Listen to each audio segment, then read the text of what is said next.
Narakeet helps you create narrated videos quickly. Use our text-to-speech Turkish voices to easily create video narration, audio voiceovers and language lessons in Turkish. Narakeet has 7 Turkish text-to-speech voice generators. Here is a quick demo. Selam, benim adım Oylum. İstanbul'un iklimi, Türkiye'de Karadeniz iklimi ile Akdeniz iklimi arasında geçiş özelliği gösteren bir iklimdir. Dolayısıyla İstanbul'un iklimi ılımandır. Selam, benim adım Kemal.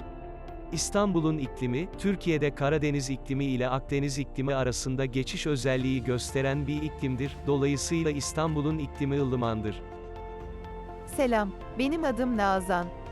İstanbul'un iklimi, Türkiye'de Karadeniz iklimi ile Akdeniz iklimi arasında geçiş özelliği gösteren bir iklimdir. Dolayısıyla İstanbul'un iklimi ılımandır.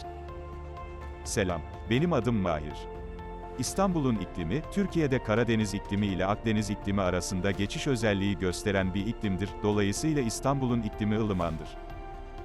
Selam, benim adım Fatma. İstanbul'un iklimi, Türkiye'de Karadeniz iklimi ile Akdeniz iklimi arasında geçiş özelliği gösteren bir iklimdir. Dolayısıyla İstanbul'un iklimi ılımandır. Selam. Benim adım Murat. İstanbul'un iklimi, Türkiye'de Karadeniz iklimi ile Akdeniz iklimi arasında geçiş özelliği gösteren bir iklimdir. Dolayısıyla İstanbul'un iklimi ılımandır. Selam. Benim adım Sibel.